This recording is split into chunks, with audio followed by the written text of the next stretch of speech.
Alrighty guys, so we got ourselves a blood trail to follow.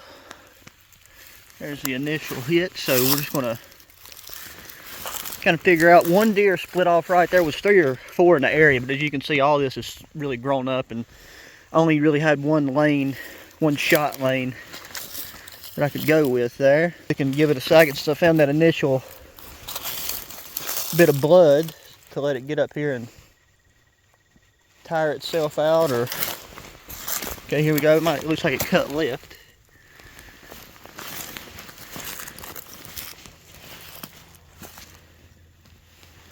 It's just they can really start zigzagging, and it's good to mark your spots with something.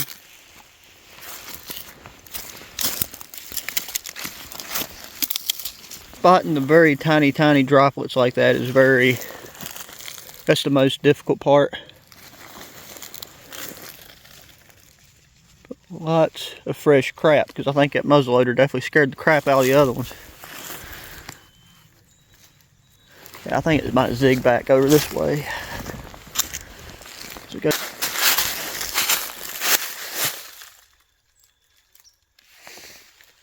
I hope it didn't make it far up this mountainside, because it's going to be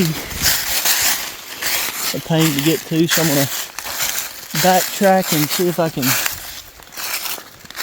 start off in that last blood trail and take it from there.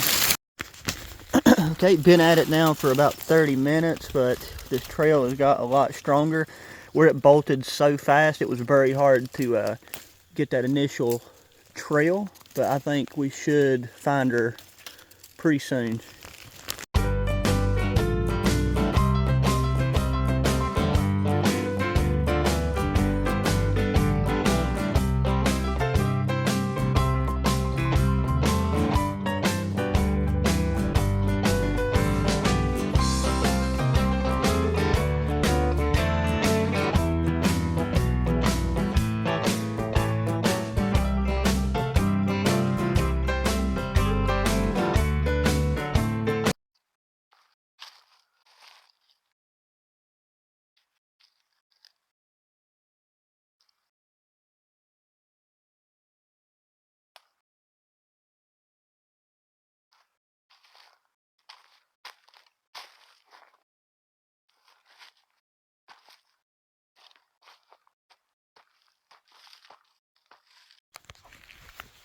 Oh my word, guys.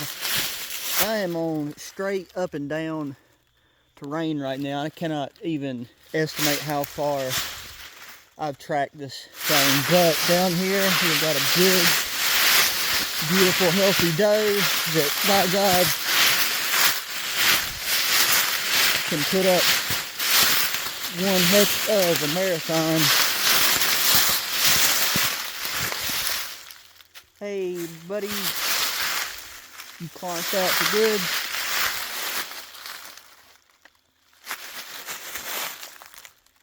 Alrighty, so I'll figure out where exactly the angle is I got her. So I got her in the front chest, which is where I was aiming. I think where I've been using that e-bike, I might have rattled my optic on my muzzleloader just a little bit, and that caused the shot to be slightly off. So something to be in mind of. But now I got to figure out if there's an area here close by that I can drag this out, then hike back, get my gear, go get a four-wheeler, and drag her back and get her skint.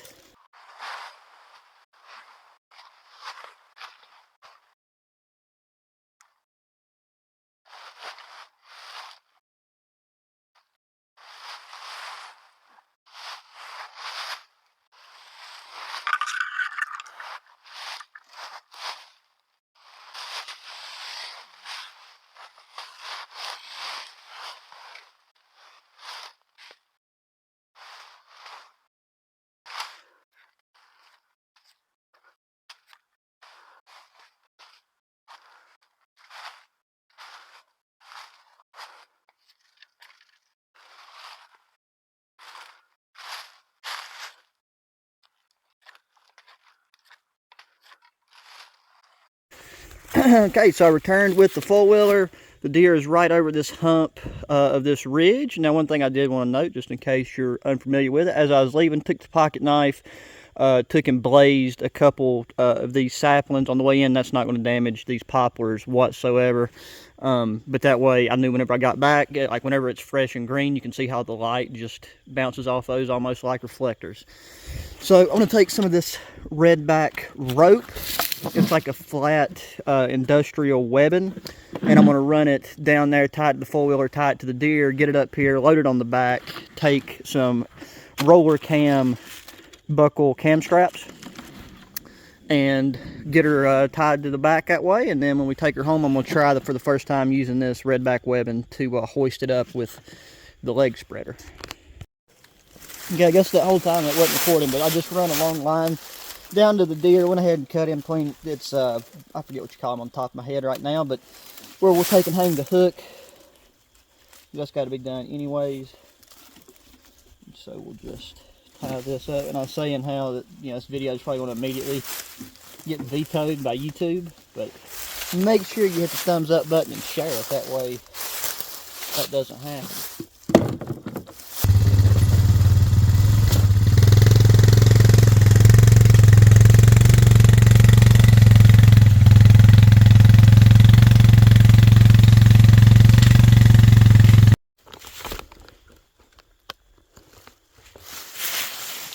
Then I'm going to try to use these roller cam straps to hold it on. I'm trying to think in my head the best placement. I do believe it's just going to be through here. I also don't want to get these pair of pants covered in blood because they're $160.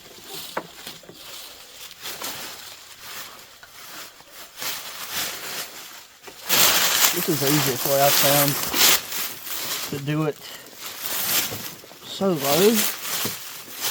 once you get them positioned the right way.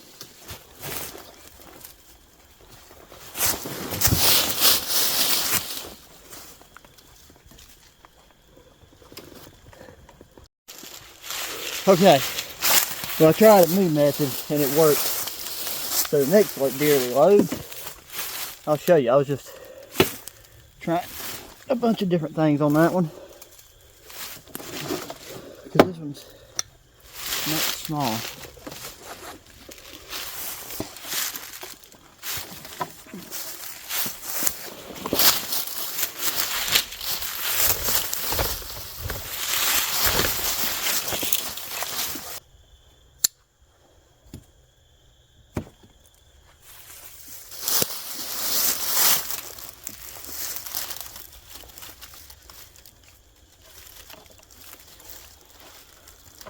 We got a lot of this stuff. Don't want her head beating against the tire.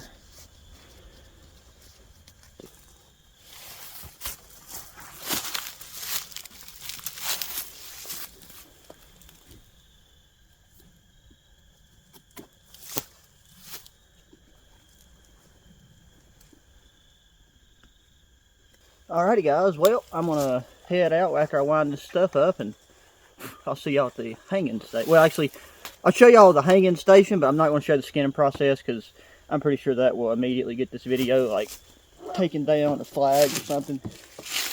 It probably got like happened already, but Jesus Christ, that tree is about to kill me this whole time.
Well guys, the skinning is done. Got a ton of meat off that big beautiful doe. Didn't show the skinning process. I've just, you know, worried about the YouTube terms and conditions and all that. Like just even the fact that we showed the hunting and harvesting of a deer fully legally and, you know, ethically.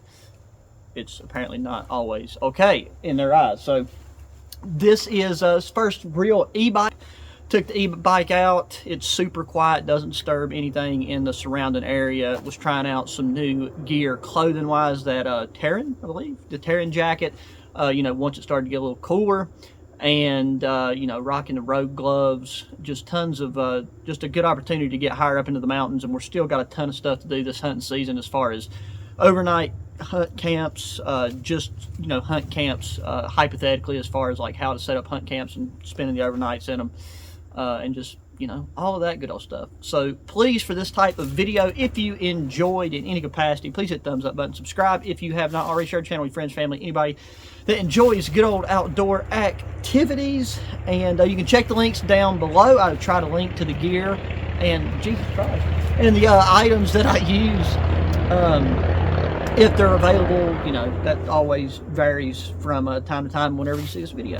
Till the next one, adios.